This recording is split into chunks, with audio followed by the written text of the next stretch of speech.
வாசிக்கப்பா. மோசே அந்த தரிசனத்தை கண்டு அதிசயப்பட்டு அதை உற்று பார்க்கும்படிக்கு சமீபத்து வந்தாரு.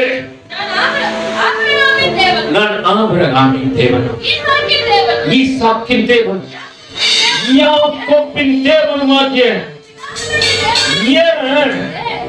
அவன் கிட்ட வரும்போது ஆண்டவர் இந்த 3 பேர் சொல்றார். ரொம்ப முக்கியம்.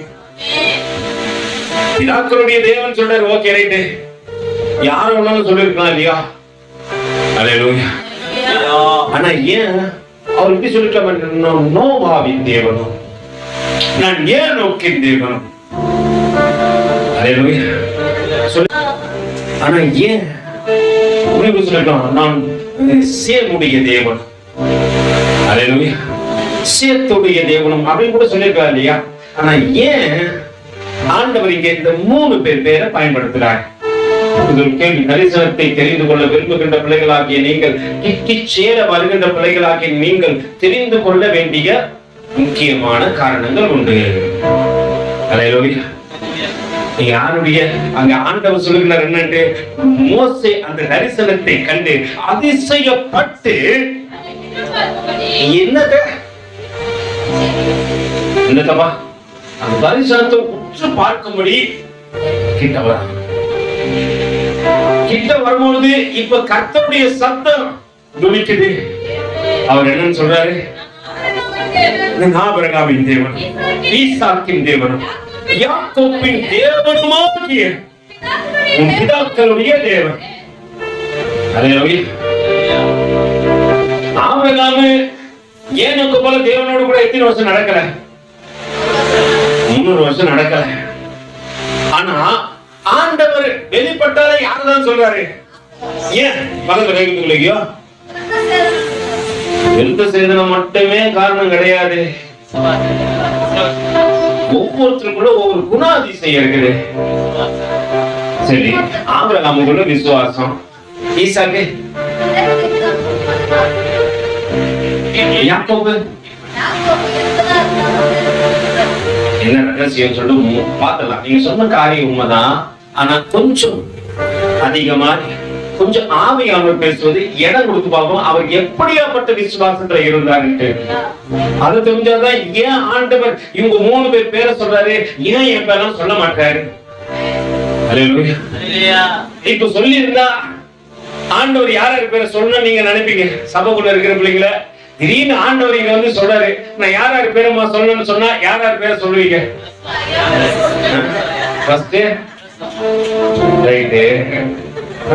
ஐயாவே சொல்லிய வாயத்தந்து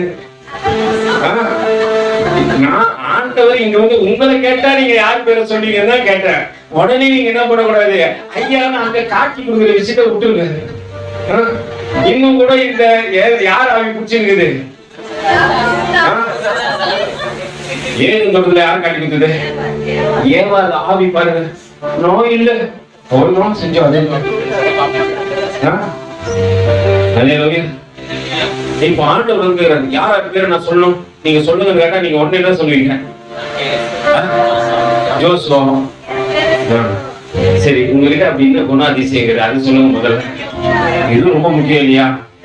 சொல்லணும், ஆண்டவர் சொல்லணும். நிச்சயமா நீங்க கைக்கு கூட பிள்ளைங்க எல்லா பெரிய கதை சொல்லுவாரு.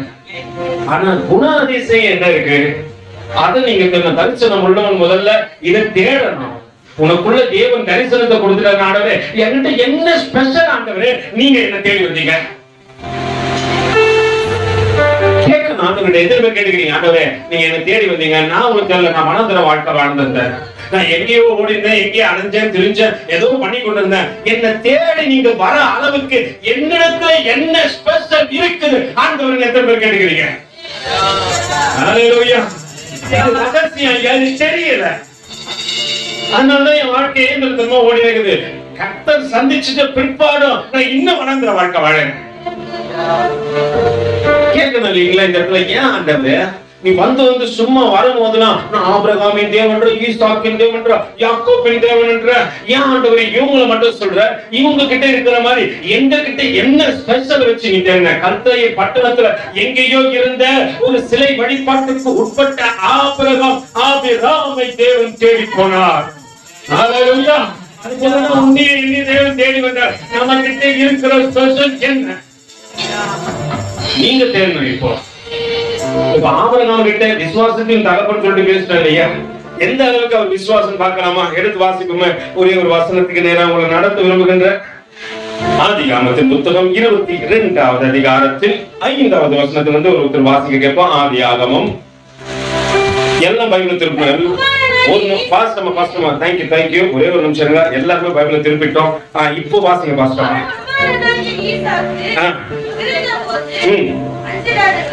ஆமா 22:5.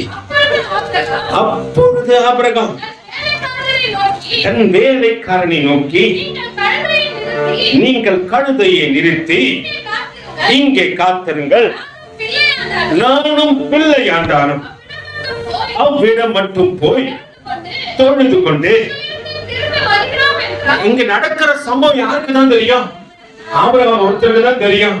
அவருக்கு என்ன சம்பவம் நடந்தது, என்ன பிரச்சனை வந்தது, நீங்க முதல் வசனத்துல வாசிச்சு பாத்தீங்கன்னா தெரியும். முதல் வசனம் சொல்றது வாசிக்குமா? இந்த காரியங்கள் நடந்த பின்பு தேவன் ஆபிரகாமை சோதனை என்ன கேட்ட கொடுத்துடலாம்.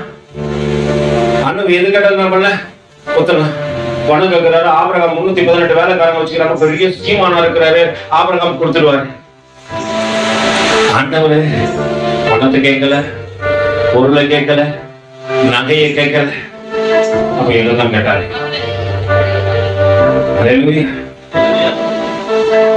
எல்லோரும் இயேசு கிட்ட வாங்க, உங்க இதயத்தை மறக்காம தாங்க.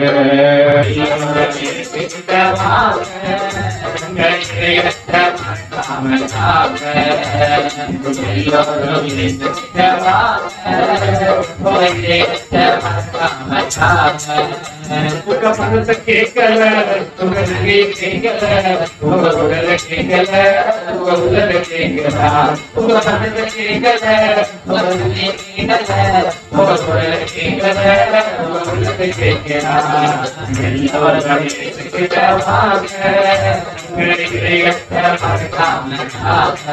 எல்லாரும் இப்போ மனசு கேட்டா பரவாயில்ல, நம்மளுக்கு கொடுத்துருமா? அல்லேலூயா. அது யாராருக்கும் கொடுத்துட்டான். நம்ம யாராருக்கும் மனசு என்ன பண்ணிட்டாரு? வாரி வாரி கொடுக்கறதுல வரலன்னு. அதனால நம்மளால எது கேட்டாலும் கேட்டு பாருங்க. ஒரு பாட்டு ரத்தம் முருகன் கேட்டு பாருங்க. ஆண்டவர் அப்படி கேட்டிருந்தா ஆபிரகாம் என்ன பண்ணிருக்கலாம்? நான் தரேன் ஆண்டவரே, எனக்கு எதை கேட்டு அப்படின்னு கொடுத்துட்டு பாருங்க. ஆனா அவர் அதை கேட்கல. சம்பவம் என்னன்னா, நீ இத்தனை ஆண்டுகள் காத்து கொண்டிருந்த 25 வருஷம் காத்து கொண்டிருந்து எத்தனையோ முறை மன உடைஞ்சு போக சொல்ல. வானத்தை காட்டி நட்சத்திரத்தை என்ற ஆபிரகாம் மணலை காட்டி இதை எண்ணிப்பாரு. இது போல ஜெனரேஷன் சொன்ன அந்த முதல் விதைய, அந்த விதையை கொண்டுதான் 100 விதைகள் பிறக்க போது, அந்த விதையை கொண்டுதான் விசுவாசம் என்னும் லட்சம் லட்சம் ஜனங்கள் உருவாக்கப்பட போகிறார்கள். அந்த ஒரு விதை கொள்வதுதான் 2 ஜெனரேஷன். அடங்காத ஒரு பிள்ளையை வரப்போது, குணசாலியான ஒரு பிள்ளையை வரப்போது. அல்லேலூயா. அப்படியாப்பட்ட விதையை ஆண்டவர் கேட்கிறார்.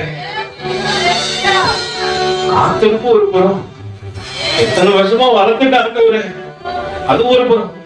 ரொம்ப செல்லமா இருக்கிறத யாரு கொடுப்பீங்க? உங்க மனசு ரொம்ப பிரியமா இருந்தா உனக்கு கொடுன்னு சொன்னா இதா எத்தனை பேர் கொடுப்பீங்க? நான் கொடுத்தா கூட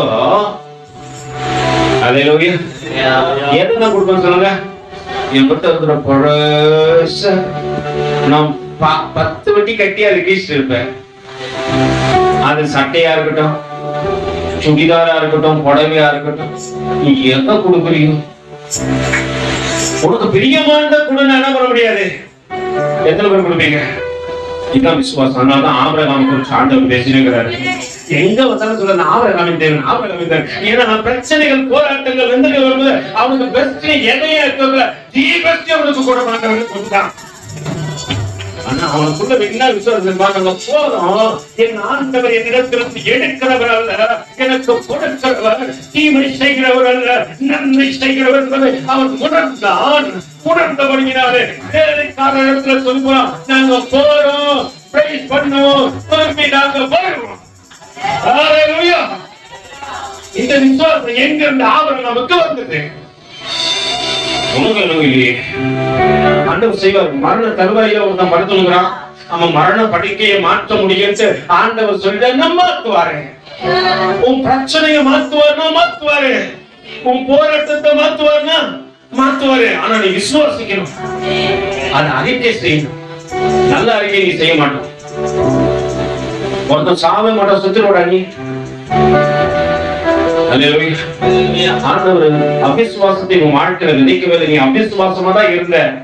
நீ வளரக்கூடாத நிலத்துல இருந்து உன்னை வேரோடு குடுங்கி எடுத்துட்டு வந்து நல்ல நிலத்துல விதைச்சிருக்கிறார் ஆண்டவர். நல்ல குழந்தைங்க, அப்படியேப்பட்ட ஆண்டவர் உங்ககிட்ட கனியை எதிர்பார்க்கிறாரு. உன் கனி எவ்வளவு இருக்கணும் அவருக்கு? அதை புசிக்கும் போது சொன்ன இத்தனை இனிமையா அப்படின்னு உங்கள்கிட்ட சொல்லத்தக்கதாக தான் இருக்கேன். ஏன்னா உன் வாழ்க்கை வனாந்திர வாழ்க்கை என்பது தேவனுக்கு நல்லா தெரியும். அந்த வனாந்திரத்துல தேடி வந்த தேவன் உன்னை கைவிட்டு விடாதபடிக்கு இன்னைக்கும் உன்னை கரம் பிடிச்சு நடத்துறாரு. அவருக்குள்ள இருக்கிற அபிஷேகம் உனக்குள்ளே ஊற்றுந்து பாயுமானால் அது விசுவாசத்தை தவிர அவிசுவாசத்தை பேசாது. அது ஆபிரகாம் அதான் நடக்குது. 22வது அதிகாரத்தின் 5வது வசனத்துல ஆபிரகாம் அழகா சொல்றாரு என்னன்ட்டு, அப்பொழுது ஆபிரகாம் தன் வேலைக்காரனை நோக்கி, நீங்கள் கழுதையை நிறுத்தி இங்கே காத்துருங்கப்பா. என் ஆண்டவர் என்ன சொல்லிட்டாரு, யாரும் கூட கூட்டு போனா கூட என்ன ஆயிடும், தடுத்துருக்கலாம் இல்லையா? அதனால ஆபிரகாமுக்கு எதாவது தெரியும், என் தேவனுக்கு எனக்கு நடுவில் வேலைக்காரன் வேணா, சுசாரா வேணா, அல்லேலூயா, யாரும் வேணா, குற்றத்துக்கு கத்தி முதல் கூட இருக்கும் போறாரு. மறந்து வச்சு ஆண்டவரேன்னு சொல்ற ஆள்தான் நம்ம.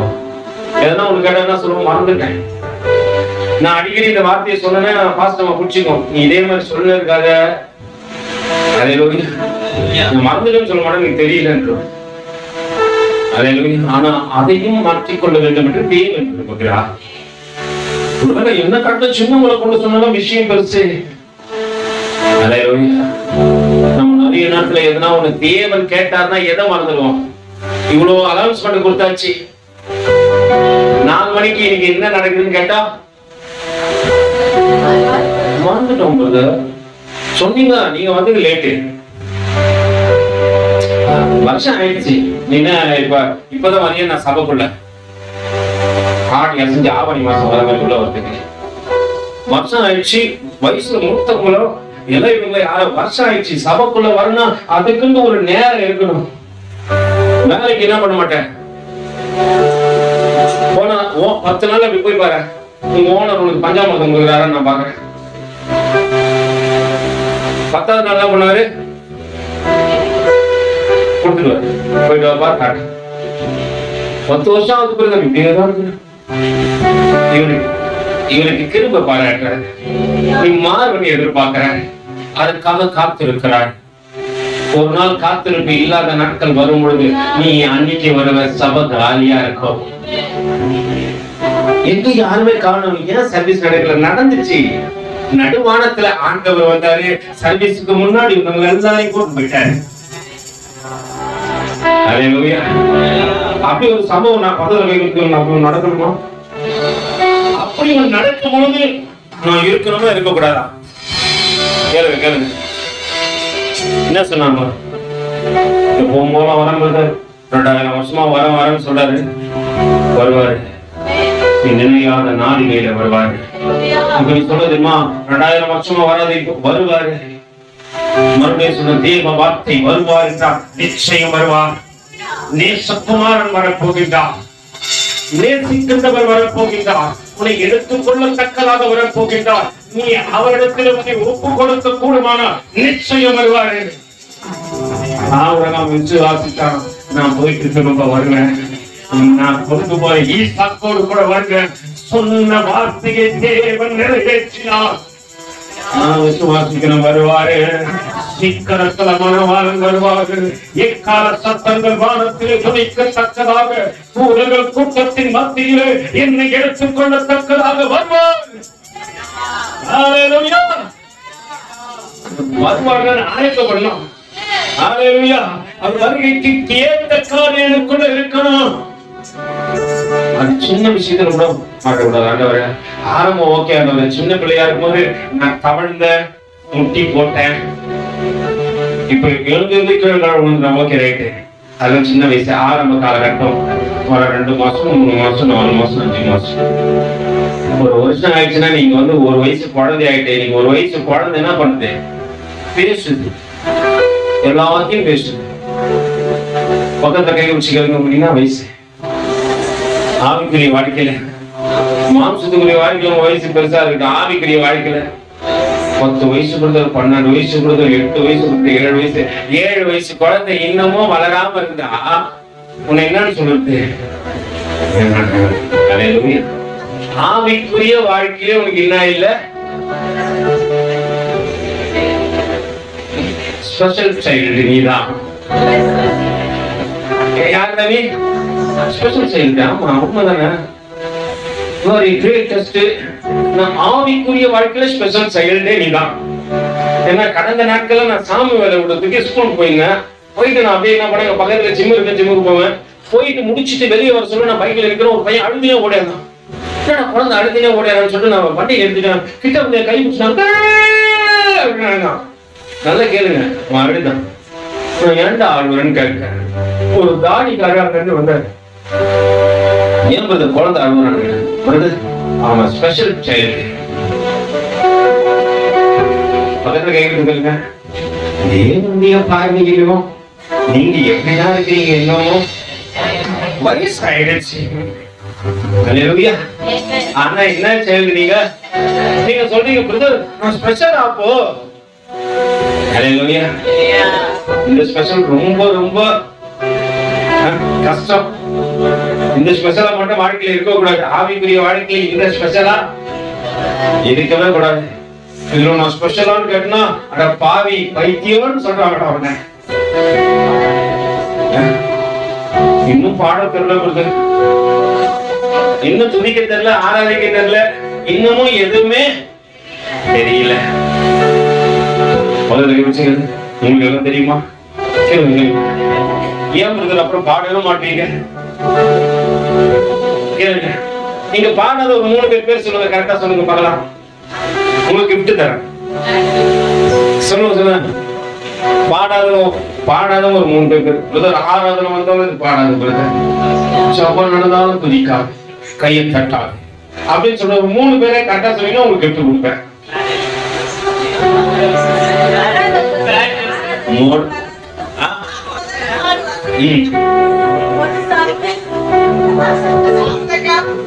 ஒண்ணு சாமுவேல், ஆபிரகாம். அப்புறம் இங்க ஒருத்தர் இங்க ஆராதனை பண்ண சொல்றாரு.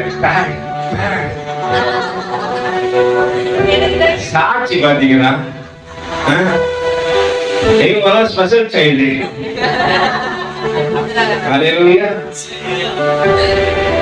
கை வந்து நீங்க கேளுங்க, நீங்க ரொம்ப பயங்கரமா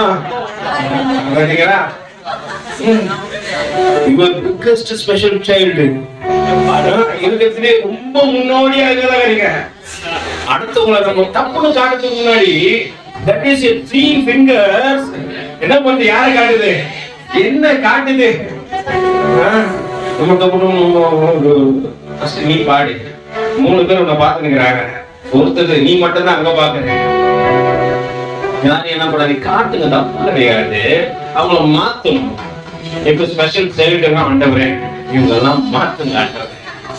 இவங்கெல்லாம் மனம் மாறட்டும், மன வளர்ச்சி அடையட்டும், இந்த மரமும் வளரட்டும், கனி கொடுக்கட்டும், கர்த்தருக்கு பிரியமா இருக்கட்டும். இங்க நடக்கின்ற காரியத்தை பாருங்க. அங்க ஆபிரகாம் விசுவாசத்திலே அவனோடு கூட வந்த வேலைக்காரனுக்கு அழகா சொல்லிட்டு போறாரு. என்னவா? அப்பொழுது ஆபிரகாம் தன் வேலைக்காரனை நோக்கி, நீங்கள் கழுதையை நிறுத்தி இங்கே காத்திருங்கள், நானும் பிள்ளையாண்டானும் அவ்விடம் மட்டும் போய் தொழுது கொண்டு என்ன பண்ணாங்க, திரும்பி வருவோம் என்றான். ஆபிரகாம் தான் சொல்றான். அதனால்தான் ஆண்டவர் ஃபர்ஸ்ட் கடவுள் யாரை காட்டுறாரு? ஆபிரகாமின் தேவன். இரண்டாவது, ஈசாக்கை குறிச்சு ஏன் தேவன் சொல்றாரு? ஆபிரகாம் காரியத்துல கொஞ்சம் பார்க்கறதுக்கு முன்னாடி ஈசாக்கை குறிச்சு ஏன் தேவன் சொல்றாரு? தேவனோடு கூட இருக்கான். சரி, கர்த்தர் நல்லவர், நல்ல ஒரு வேவ்ஸ், நல்ல ஒரு காரியம், நல்ல ஒரு காரியத்தை புரிஞ்சுக்கிறதுக்கு. ஆனா இன்னும் கொஞ்சம் டீப்பா நான் சொல்லி கொடுக்குறேன். நல்ல காரியம் ஏன்னா பாருங்க, எல்லா பிள்ளைகளும் ரொம்ப இருக்குது, எல்லாமே ஸ்பெஷல் சைல்ட் ஆயிடுச்சு. என்ன பேசுதுன்னு தெரியலையே. அடுத்த ஒரு காரியம் வேதத்திலே பார்ப்போமா? எடுத்து வாசிப்போம். ஆதியாகமத்தின் புத்தகம் 26ஆம் அதிகாரம். திருப்பி கொள்ளுங்க. ஏன் தேவன் ஆபிரகாமை கடந்ததை ஈசாக்கை காட்டுறாருன்ற ஒரு ரகசியத்தை உங்களுக்கு கற்றுக் கொடுக்கத்தக்கதாக 26ஆவது அதிகாரத்தில் 2வது வசனத்துல நடக்கிற ஒரு காரியத்தை கொஞ்சம் பார்ப்போம். கர்த்தர் அவனுக்கு தரிசனமாகி, நீ எகிப்துக்கு போகாமல் நான் உனக்கு சொல்லும் தேசத்திலே குடியிறேன்னு ஆண்டவர் சொல்லிட்டார்னா அவன் தாண்டி போகவே மாட்டான். அவனோட கீழ்ப்படிவான். ஆபிரகாம் இடத்துல விசுவாசத்தை பார்த்த ஆண்டவர் ஈசாக்கு இடத்துல கீழ்ப்படிதலை பார்க்கிறாரு. பஞ்சம் வந்துச்சு பிரதர், இங்க இருக்க முடியாது, இங்க வசிக்க முடியாது, இங்க வாழ முடியாதுன்னு சொல்ற ஆளுங்க ஆண்டவர் சொன்னா அப்படியே கீழ்ப்படிவாங்க. வந்தவன் கேட்க சொல்லுங்க, ஒரு ஈசாக்கு கூட இல்லடா, யாரும் இல்ல.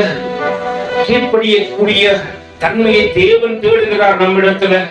ஒருவேளை நம்ம விசுவாசத்துல வந்தது எல்லாம் செயல்படுது, ஆனா கீழ்ப்படிதல் ஆண்டவர் செய்வாரு. பஞ்சம் உனக்கு துக்கம் வர நாட்கள் தான் சந்தோஷத்தை தேவன் கொடுப்பாரு. துக்கத்தை ஏன் அனுமதிக்கிறாரு கேள்வி கேட்காத. துக்கத்துக்கு பிற்பாடு சந்தோஷம் வரப்போகின்றது. ஒரு கர்ப்பவதியை கூப்பிட்டு லேபர் பெயின் ரொம்ப பயங்கரமா இருக்குன்னா அந்த அம்மா சொல்லு, அதுக்கப்புறம் ஒரு காரியம் நடக்கும் பாரு, என் கையில அழகான ஒரு குழந்தைய கொடுத்து இது என் குழந்தையான்னு பார்க்கத்தக்க தேவன் ஆச்சரியத்தை கொடுப்பாரு பாரு. அப்ப இந்த வலி என்னை பத்தி காணாம போயிட்டான். அப்படிதான் வலியை கொடுக்கிறாருன்னு யோசனை பண்ணாத. சந்தோஷத்தை கொடுக்கிற நாட்கள் சமீபமே. ஏன் ஆண்டவர் அங்கே இருக்க சொல்றாரு? ஏன் ஈசாக்கு கடந்து போனார்ன்ற கதைலாம் உங்க எல்லாருக்கும் தெரியும் இல்லையா? தெரியுமா தெரியாதா? எதற்கு தெரியும்? தெரியும் சொல்றவங்க மட்டும் ஒரு ஆமேன் அல்லேலூயா சொல்லுங்க. தெரியாதவங்களுக்கு அல்லேலூயா. ஏன்னா பஞ்சம் வந்துச்சு, தேசம் முழுவதும் பஞ்சம். பஞ்சம் சாதாரணமா வரல, பூமி மண் எல்லாம் வெறி போட்டு ஆரம்பிச்சிச்சு, தண்ணி இல்ல, ட்ரை ஆயிடுச்சு. இப்ப இந்த பஞ்ச காலத்துல தேவன் சொல்றாரு, நான் உனக்கு சொல்ற தேசத்துல இருந்தானா எத்தனை பேர் கீழ்ப்படிஞ்சு அப்படியே இருப்பீங்க. எனக்கு வாழ்த்துதல் சொல்லனா அந்த இடத்துல நான் இருக்கவே மாட்டேன். வாழ்த்துதல் சொல்லணும் என்ன பண்ண மாட்டேன்? என்ன பண்ண மாட்டீங்க? இருக்கவே மாட்டேன். வாரம் வாரம் என்ன வாழ்த்து. எப்படி நம்ம ஸ்பெஷல் சைல்ட வாழ்த்துறோமோ அதே போல நல்லா புரிஞ்சுக்கொள்ளுங்க. தேவ சமூகத்துல வந்த தேவனுக்கு பிரியமாய் நடக்கத்தக்கதாக உங்க வாழ்க்கையை மாற்றிக் கொள்ளுங்க. அவன் கீழ்ப்படிச்சான். எப்படி கீழ்ப்படிச்சான் தெரியுமா? வாசிங்கம்மா. இந்த தேசத்துல வாசம் பண்ணு, நான் உன்னுடனே கூட இருந்து உன்னை ஆசீர்வதிப்பேன், நான் உனக்கும் உன் சன்னதிக்கும் இந்த தேசங்கள் யாவையும் தருவேன். இந்த ஆணையை ஆபிரகாம் அந்த கீழ்ப்படிதல் யாருக்கிட்ட வந்துருச்சு? அவன் விசுவாசிச்சான், இவன் கீழ்ப்படிந்தான். அப்பா கிட்ட ஒரு காரியம் இருந்துச்சு. ஆண்டவர் அதை பத்தி, விசுவாசத்தை பத்தி ஆண்டவர் பேசல. அவருக்கு உங்ககிட்ட என்ன ஒரு குணாதிசயம் இருக்குதோ அது சொல்றாரு. ஆபிரகாம் கீழ்ப்படிஞ்சாம்பா. நம்ம எல்லாம் ஆபிரகாம் கேட்டா என்னன்னு சொல்லுவோம்? என்னன்னு சொல்லுவோம் விசுவாசம். ஆனா ஆண்டவர் கேட்ட என்ன சொல்றாரு? இப்போ அத யார் பிடிச்சுக்கிட்டு தகப்பன் செஞ்சது பிள்ளை பிடிச்சுக்க, நம்மளும் கீழ்படியணும், நம்மளும் கீழ்படியணும். தேவனுக்கு பிரியமா, தேவனுக்கு பிரியமா என்ன பண்ணும்? கீழ்படியணும் அப்படி என்பதை அவன் பிடித்துக் கொண்டான். அதனால்தான் தேவன் எங்க வந்தாலும் நான் ஆபிரகாமின் தேவனும் ஈசாக்கின் தேவனும் என்று சொல்லுகின்றார். அவன் எப்படி கீழ்படிச்சா தெரியுங்களா? 11வது வசனம் வாசிக்குமா? இல்ல இன்னொரு வசதி அப்படி மேல இருந்து வாசினாலும் ஒரு சில காரியங்களை இன்னும் கொஞ்சம் காண்பித்து கொடுக்கிறார். ஏன்னா அன்பை குறித்து கொஞ்சம் பார்த்துருவோம். வாசிக்குமா? இந்த தேசத்திலே வாசம் பண்ண என்று 3வது வசனத்தில் சொன்னார்ல, வாசம் பண்ணும் என்ன உன்னோடு கூட இருந்து உன்னை ஆசீர்வதிப்பேன், உனக்கும் உன் சன்னதிக்கும். ஆண்டவர் என்ன சொல்றப்பா, நான் உனக்கு பின்னாடி வர உன் ஜெனரேஷனை ஆசீர்வதிக்க போறேன். அப்போ உன் தகப்பனாகிய ஆபிரகாம் நான் இட்ட ஆணையை நிறைவேற்றின. ஆபிரகாம் என் சொல்லுக்கு கீழ்ப்படிந்து என் விதிகளையும் என் கற்பனைகளையும் என் நியாயங்களையும் என் பிரமாணங்களையும் கை கொண்டபடியினால் நான் உன் சன்னதியை வானத்து நட்சத்திரங்களை போல பெருக பண்ணுவேன். உன் சன்னதிக்கு இந்த தேசங்கள் யாவையும் தந்து உன் சன்னதிக்குள் பூமியில் உள்ள சகல ஜாதிகளும் ஆசீர்வதிக்கப்படும் என்றார். ஈசாக்கு கேராக்கிலே குடியிருந்தான். அவ்விடத்து மனிதர்கள் அவன் மனைவியை குறித்து விசாரித்த போது, இவள் என் சகோதரி, அப்பா என்ன சொன்னாரோ அந்த டிக்கிங்க இருக்குது. ஓகே, ஆனா இன்னொரு காரியத்தை தொடர்ந்து வாசிங்கம்மா. விசாரித்த போது இவள் என் சகோதரி என்றான். எப்படி இருந்தாங்க? பார்வைக்கு ரொம்ப அழகு. ரெபெக்கால் எப்படி? அவங்க சொல்லுங்க, நீங்க எத்தனை பேர் சொல்லுங்க ரெபெக்காலை குறிச்சு பேசுனீங்கன்னா அவங்க பார்வைக்கு மட்டும்தான் அழகா? இல்ல, அவங்க விட முக்கியமான குவாலிஃபிகேஷன் தெரியுமா? அவங்க ஈசாக்கிடத்திலே தேவனை கற்றுக்கொண்டார்கள். ஆனால் ஈசாக்கு காட்டிலும் தேவனை தரிசிப்பதிலே முதல் இருந்தார்கள். இப்போ கற்பம் வேதனை பிள்ளைங்க வயிற்றுல வளர்ந்து ஒண்ணு சண்டை கொடுக்குது உள்ள. ஏசாவோ யார் சண்டை கொடுக்குறாங்க? யாக்கோபும் உள்ள சண்டை கொடுக்குறாங்க. அல்லேலூயா. எங்க சண்டை நடக்குது? வயிற்றுக்குள்ளே நடக்குது. அம்மாவுக்கு என்ன பண்ணல இது தெரியல, என்னவோ உள்ள நடக்குதுங்க, எனக்கு என்னவோ உள்ள ஒரு மாதிரி பண்ணுதுங்க, ஒன்னும் புரியலங்க, என்ன பண்ணுது நீ யாரையும் கேட்கல. ஸ்ட்ரைட்டா எங்க போயிட்டாங்க? தேவசம். ஆண்டவரே என்ன நடக்குது? ஆண்டவர் சொல்றாரு, உங்க கர்ப்பத்துல 2 ஜெனரேஷன் இருக்கிறாங்க. தரிசனத்தை புரிந்து கொண்டு தரிசனத்தை இருதயத்தில் வைத்து தரிசனத்துக்காக தன்னை ஒப்பு கொடுத்து வாழ்கின்றவங்க தான் ரெபெக்கா. அல்லேலூயா. அதனாலதான் ரெபெக்கா விசேஷித்தவள வேதத்துல காண்பிக்கப்படுறாங்க. நடக்கிற காரியத்தை பாருங்க, அவங்க பார்வைக்கு அழகா இருந்தாலும் அவங்க வாழ்க்கை ஆரம்பத்துல போயிடுச்சு. ஆனா போக போக போக போக தேவனுக்குள்ள வளர்ந்துட்டாங்க. இந்த காரியத்தை தொடர்ந்து வாசிங்க. அவ்விடத்து மனிதர்கள் விசாரித்த போது இவள் என் சகோதரி என்றான். பார்வைக்கு அழகுள்ளவள் ஆனபடியினால் அவ்விடத்து மனிதர்கள் அவள் நிமித்தம் அவள் தன்னை கொல்லுவார்கள் என்று எண்ணி பயந்தான். அங்க ரொம்ப ஆண்டவர் சொன்ன இடத்துல ரொம்ப நாள் தங்கி இருக்கிறாரு. எங்கப்பா தங்கி இருந்தாரு? முன்னாடிதான் படிச்சோமே, எகிப்திலியா? கேரார்ல தங்கி இருந்தாரு. இந்த விஷயம் கேரார்ல ரொம்ப நாள் அவன் அங்கே நெடுநாள் தங்கி இருக்கையில் பெலிஸ்தியருக்கு ராஜாவான அபிமெலேக்கு ரொம்ப அழகா இருக்கிறதால அடிக்கடி யார்கிட்ட பாக்குறாங்க? ரெபெக்கா கிட்ட பாக்குறாங்க. இப்போ ரெபெக்கா கிட்ட பார்க்கும்போது ஈசாக்குக்கு கிட்டத்தட்ட ஒரு 70 வயசு இருக்கும். எத்தனை வயசு? 60 வயசு இருக்குன்னு நினைக்கிறேன். 70 வயசுல 60 வயசு இருக்கும். ஏன்னா பிறக்க போறாங்க நினைக்கிறா. 60 வயசு இருக்கும். இப்போ 60 வயசுல ஃபேமிலிக்குள்ள பார்த்தா என்ன இருக்கும்? அப்பா அப்படியே ரொம்ப சீரியஸா இருப்பாரு. அம்மா பார்த்தா அரிசி பொறிக்கின்னு இருக்கும். பிள்ளைங்க பார்த்தா வாழ்க்கையை குறிச்சு நினைச்சுன்னு இருக்கும். இப்ப வேற இப்ப முதல்ல பிள்ளைங்க எதை குறிச்சு நினைக்குது, என் வாழ்க்கை எப்படி அமைய போகுதோ. அப்பா டிவி பார்த்துக்கிறாரு, அம்மா சமையல் செஞ்சிருக்கிறாங்க. அப்பா அப்படி கிடையாது, அப்போ டிவி கிடையாது, எதுவுமே கிடையாது. அப்பா ரொம்ப சீரியஸா அப்படிதானே இருக்கணும்னு நம்ம நினைப்போம். ஆனா அது இல்ல. அவ வாழ்க்கையை வாழ கற்றுக்கொண்டார்கள். நாளைக்கு எனக்கு நிச்சயம் கிடையாதுன்னு அவங்க நல்லா தெரியும். அதனால ஒரு காரியம் செஞ்சாங்க. இன்னைக்கு எந்த வீட்டுல போய் பார்த்தாலும் சிரிப்பு சத்தம் கேட்கறதே இல்லை. அப்படியே கேட்டா வேற வேற சிரிக்கிறீங்க. குடும்பமா சேர்ந்து என்ன பண்ணது இல்ல, சிரிக்கிறது. ஒரு ஜோக்கு பாக்குறீங்களோ அதுவே தெரியும் அப்படின்னு அது பாட்டு அது தனியா சிரிக்கிறது. எது சிரிக்கிறேன்னு கேட்டா இது ஜோக் ஒண்ணு வச்சு.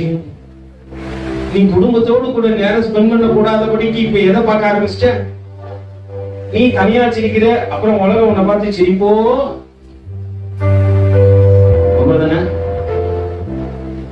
ஆனா ஈசாக்கும் ரெபெக்காவும் என்ன தெரியுமா செய்து கொண்டிருந்தாங்க, அவன் பெரிசிட்டே இருக்க ராஜாவான அபிமெலேக்கு ஜன்னல் வழியா பாக்குறான்.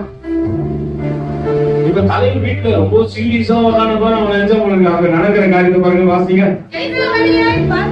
ஜன்னல் வழியாய் பார்த்தபோது ஈசாக்கும் தன் மனைவியாகிய ரெபெக்காவும் என்ன பண்ணிருந்தாங்க, என்னவோ பண்ணிருந்தாங்க, எடுக்கிறாங்க. இவ்வளவு நம்ம சொல்லணும், எருமை மாடு மாரி வந்துருக்கிற, இப்ப என்ன பண்ணுகிற? 60 வயசுல என்ன பண்றாங்க? அந்த அன்பு இன்னும் சின்ன குழந்தைய மாத்தி விடுது. தேவன் உள்ளே இருந்தாதான் இந்த அன்பு வரும். தேவன் உள்ள போய் சீரியஸா ஒரு பார்த்தோட சீரியஸா இன்னும் ஒரு ஐசியூக்குள்ள போயிட்டு வந்த மாதிரி இருப்பாரு. என்னடா அப்படிங்கிற சில பிள்ளைங்க சொல்லுங்க, அப்பா மூஞ்சில சிரிப்பு வந்து ரொம்ப வருஷம் ஆச்சு, எங்க அப்பா சிரிப்பாரான்னு கூட தெரியல. அதே வகையா பிள்ளைங்க அப்படியே இருக்கும். அப்பா கருவாடு மாதிரி இருந்தாதான் பிள்ளைகள் அப்படிதான் இருக்கும். அதே வகையா பிள்ளைகளுக்கு உங்க செய்தியை கற்றுக் கொடுங்க, நல்ல ஈவுகளை கற்றுக் கொடுங்க. நல்லதை கற்றுக் கொடுங்க. எதை தான் கற்றுக் கொடுக்குற? திருட்டுத்தனம் பண்ண திரும்பி உங்க அப்பாவுக்கு தெரியாம சீட்டு போட்டு வச்சிருக்க தெரியுமா, உங்க அப்பாவுக்கு தெரியாம இதுல மறைச்சு வச்சிருக்க தெரியுமா, உங்க அப்பாவுக்கு தெரிஞ்சா எத்தனை போடுவா தெரியுமா? இத உன் பிள்ளைகளுக்கு விதைச்சா உன் பிள்ளைங்க அவங்க அப்பாவை எப்படி பார்ப்பாங்க? நீங்க வீட்டுக்காரா பாக்குறீங்க, அவங்க திருடனா பார்ப்பாங்க. இருந்தாலும் எல்லாத்தையும் எதுவும் விட அவங்கள இருக்கு. அப்பா சொல்லி கொடுப்பாரு, அம்மா எவ்வளவு கட்டவ தெரியுமா, எவ்வளவு கட்ட வார்த்தை பேசுவா தெரியுமா, எவ்வளவு மோசமானவ தெரியுமா, என்ன கூட்டி இப்படி அடிச்சுக்க. அப்போ அம்மாவை எப்படிதான் பாக்குங்க பிள்ளைங்க? இல்லத்தனமா பாக்குங்க. இவ்வளவு அடிச்சு கொடுறவங்க இருக்க அன்பை கற்றுக் கொடுத்தல ஒரு குடும்பத்துல. கற்றுக் கொடு தேவனிடத்துல. கற்றுக்கொண்ட தேவன் பிள்ளைய இனி வருகின்ற ஜெனரேஷனுக்கு நீ நல்லதை கற்றுக் கொடுக்கணும். அவங்க சொன்ன எங்க அப்பா அம்மா எனக்கு கற்றுக் கொடுத்த நல்ல ஈவுகளை என் பிள்ளைகளுக்கு கற்றுக் கொடுக்கிறேன். இதுக்குதான் தேவன் உங்களை அரவணைச்சு கொண்டு வந்தார். அங்க ஈசாக்கு தேவனுக்கு கீழ்ப்படிந்து 11வது வசனம் சொல்லுது, இன்று அபிமெலேக்கு இந்த புருஷனையாகிலும் இவர் மனைவியாகிலும் தொடுகின்றவன் நிச்சயமாய் கொலை செய்யப்படுவான் என்று சொல்லப்படுகிறது. அதுக்கு அடுத்த வசனம் 12வது வசனம், ஈசாக்கு அந்த தேசத்திலே, எந்த தேசத்துல? பஞ்சம் வந்த தேசத்துல, தேவன் கடந்து போகும் பொழுது தரிசனமா நீ இங்கேயே இருந்து சொன்ன தேசத்துல அவன் வெள்ள விளைக்கிறான், அவன் கீழ்படுகிறான், அவன் கீழ்படிதலின் பலனை அங்கே அறுக்கிறான். பஞ்சம் இருக்கிற சூழ்நிலை வித்தியாசமா இருக்கட்டும், நீ கீழ்படிந்து பார், கர்த்தர் நன்மையால் உன்னை அறுவடை செய்ய வைப்பார். சூழ்நிலை விரோதமா இருக்கிறது, இயற்கை விரோதமா இருக்கு, எல்லாம் இருக்கட்டும், கர்த்தருடைய வார்த்தைக்கு நீ கீழ்படிந்து பார். ஹல்லேலூயா. இயற்கையும் உனக்காக மாற்றி தேவன் உனக்கு நன்மை செய்ய அவரே இறங்கி வருவார். ஹல்லேலூயா. கீழ்ப்படிதல் ரொம்ப முக்கியம். அதனாலதான் ஆண்டவர் மோசே கிட்ட தரிசனமானாலும் என்னதான் சொல்றாரு? ஆபிரகாமின் தேவனும் ஈசாக்கு. ஏன்னா கீழ்ப்படிவா தரிசனம் பெற்றவனே முதல்ல உனக்கு தெரியும் விசுவாசிக்கணும், இரண்டாவது கீழ்ப்படியணும். ஹல்லேலூயா. ஊழியர்களா கஷ்டத்தை கீழ்படிய மாட்டான். உன்னை குறிச்சு யாரும் பேச மாட்டாங்க, ஜெனரேஷன் பேசாது, வருகின்றவங்க பேச மாட்டாங்க, சபை உன்னை குறிச்சு பேசாது. ஏன்னா உங்ககிட்ட எண்ணெய் இல்ல, கீழ்படிதல் என்ற எண்ணெய் இல்ல. ஹல்லேலூயா. நீ இப்படியேதான் கடைசி வரைக்கும் எப்படின்னா ஈடு. உனக்கு பின்னாடி வந்த இளைத்தவனை கொண்டு தேவன் பெரிய காரியம் செய்வார். தூதன் முதல்ல பிரதானமா படைக்கப்பட்ட தூதன் இருக்கிறான் இல்லையா, அவன் என்ன பண்ணா ஒரு நாள் ஆராதனை கொடுத்து சுத்தம் பண்ணி கொண்டு இருந்தானா, அவன் கிளீன் பண்ணி கொண்டு இருந்தானா. அப்ப அவன் அந்த நடந்த சம்பவத்தை சொல்ல கேளுங்க. சிலருக்குலாம் சத்துருவை பத்தியே தெரியாது இல்லையா, யார் சத்துருன்னு தெரியாது, யார் என்ன வழி மாறி போக செய்யுதுன்னு தெரியாது இல்லையா. பிரதானமாய் ஒரு தூதனை தேவன் உண்டாக்குறார். ஃபர்ஸ்ட் படைக்கப்பட்ட தூதர். அவன் ஆராதிப்பதற்காகவும் காப்பாற்றப்படுவதற்காகவும் தான் உருவாக்கப்பட்ட தூதன். அந்த தூதன் ஒரு நாள் ஆராதனை கூடத்துல இருக்கும்போது தேவனுடைய பிரசன்னத்தை பலிபீடத்துல பார்த்துறான். இவ்வளவு மகிமை இருக்குது, இந்த மகிமையை என்ன பண்ணலாம், ஒருவேளை அவன் மனசுல நினைச்சானா அவருடைய நட்சத்திரங்களுக்கு மேலாக என்னுடைய சிங்காசனத்தை போட்டு நான் அங்க அமர்வன் நினைச்சானா. அவன் நினைத்த நினைப்பு ஆண்டவர் அறிந்த போது அவனை தள்ளிட்டு ஆண்டவர் ஒரு காரியம் சொன்னாராம். உன்னை காட்டிலும் அற்பமா எண்ணப்படுகின்ற மனுஷனை கொண்டு வந்து நீ எனக்கு விரோதமாய் செய்த காரியத்தை முறியடிக்கத்தக்கதாக உன்னிடத்திலே அவனை நினைத்து அற்பமா நினைக்கிற மனுஷனை அற்புதமா பயன்படுத்தும் பாருங்க. அநேகர் நான் முன்னாடி வந்தபோது பயன்படுத்த முடியல. ஏன்? உனக்குள்ள கீழ்ப்படிதல் இல்ல.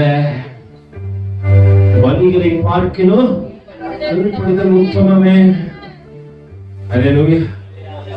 நீ முதல் ராஜா கிட்ட கூட சொல்லி பாருங்களேன், பலி சொந்தனா கூட சாமுவேல் சொல்றாரு, பலிகளை காட்டில கீழ்ப்படிதல் உத்தமம். அதனால ஆண்டவர் யார் பேரை சொல்ல விட்டாலும் சரி ஆபிரகாம சொல்லுவாரு, இரண்டாவது ஈசாக்க சொல்லுவாரு. அல்லேலூயா.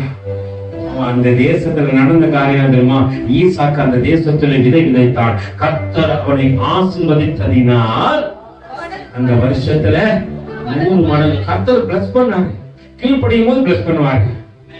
கீழ்ப்படியும் போது என்ன பண்ணுவாரு, ஆண்டவருக்கு கீழ்ப்படிச்சு பாருங்க. ஆண்டவரே அடிமை நான் ஆண்டவரே என்னை ஆட்கொள்ளும் என் தெய்வமே, அடிமை நான் ஆண்டவரே என்னை ஆட்கொள்ளும் என் தெய்வமே, தெய்வமே தெய்வமே அடிமை நான் ஆட்கொள்ளும் தெய்வமே, தெய்வமே அடிமை நான் ஆட்கொள்ளும். நேரம் முடிஞ்சிச்சு. ஒரே ஒரு காரியத்தை சொல்லி முடிச்சுறேன். ஏன் மூணாவது ஆபிரகாமின் தேவன், ஈசாக்கின் தேவன், யாக்கோபின் தேவன் ஏன் சொல்றாரு தெரியுமா? 32வது அதிகாரம் புத்தகம் என்னோட திருப்பி கொள்ளுங்க. 32வது அதிகாரம் 22வது வசனம் வாசிங்க பார்க்கலாம். ராத்திரியில் எழுந்திருந்து தன் 2 மனைவிகளையும் தன் 2 பணிவிடைக்காரரையும் தன்னுடைய 11 குமாரரையும் கூட்டிக் கொண்டு யாப்போக்கு என்ற ஆற்றை கடந்து ஆற்றின் நிலையை கடந்தான். ஆற்றை அவர்களையும் சேர்த்து அவர்களையும் சேர்த்து ஆற்றை கடக்க பண்ணி தனக்கு உண்டான யாவையும். தனிப்பட்ட வாழ்க்கையில ஆவிக்குரிய பிரகாரம் போராடணும். மூணாவது ஏன் தெரியுமா, அவர் யாக்கோபை காண்பிச்சு கொண்டு இருக்கிறாரு. எல்லாத்தையும் கொடுத்துட்டான், எல்லாத்தையும் அனுபவிச்சுட்டான். ஆற்றை கடக்க பண்ணா தன்னுடைய 2 மனைவிகளை 11 குமாரர்களை வேலைக்காரர்களை தனக்கு உண்டான எல்லாத்தையும். நம்ம சிலர்லாம் நம்பி இருப்போம், இது எனக்கு நம்பிக்கை நம்பிக்கை நம்பிக்கை. ஆண்டவர் சொல்றாரு, எதையும் எனக்கு நம்பிக்கை இல்லை என்பதை இந்த மனுஷன் வாழ்க்கையில கற்றுக் கொடுப்பார். எல்லாத்தையும் அனுப்பிட்டான். தனித்திருந்து ஒரு காரியத்தை செய்யலாம். என்ன பண்ணானா, ராத்திரியில எழுந்திருந்து தன் 2 மனைவிகளையும் தன் 2 பணிவிடைக்காரிகளையும் தன்னுடைய 11 குமாரரையும் கூட்டி யாப்போக்கு என்ற ஆற்று துளையை கடந்தான். அவர்களையும் சேர்த்து ஆற்றை கடக்க பண்ணி தனக்கு உண்டான யாவற்றையும் அக்கறைப்படுத்தினான். யாக்கோபு பிந்தி கனித்திருந்தான். அப்பொழுது ஒரு புருஷன் பொழுது விடியும் அளவும் அவனோடு ஆண்டவரோடு கூட போறார். ஆண்டவரே நான் நல்ல நிலைக்கு என்ன கொண்டு வந்திருக்கிற ஆண்டவரே, நான் உயர்த்தப்பட வேண்டிய என் இறுதி காலகட்டங்கள் நிறைவேற்றப்பட வேண்டிய காலத்திற்கு நான் போராடிய வேண்டும். உன் தனிப்பட்ட வாழ்க்கையில ஆவிக்குரிய பிரதானம் வளர வேண்டுமானால் நீ தேவ சமூகத்திலே தனித்திருந்து போராடு. தரிசனத்தை பெற்றுக்கொண்டு கிட்ட வந்து ரொம்ப முக்கியம் இல்ல. அந்த தரிசனத்தை பார்த்துட்டு மாத்தட்டிக்கிட்டு முக்கியம் இல்ல. தரிசனத்தை பார்த்தவன் கிட்டே சேர்ந்து ஒரு காரியத்தை கத்துக்கணும். ஒண்ணு விசுவாசிக்கணும், இரண்டாவது கீழ்படிக்கணும், மூன்றாவது ஆவிக்குரிய வாழ்க்கையில போராடணும். போராடணும் சும்மா கிடையாது. திடீர்னு பகை வந்துடும், திடீர்னு எதிர்ப்பு வரும், திடீர்னு முறைப்பாங்க, திடீர்னு ஐயோ இவ்வளவா என்னை உயர்த்தினவர்களா என்னை இப்படி தூசித்து பேசுறாங்கன்ற சூழ்நிலை வரும். போராடி எல்லாம் இதய சமத்துல கண்காண மூடி ஒப்பு கொடுத்து சொல்றாங்க.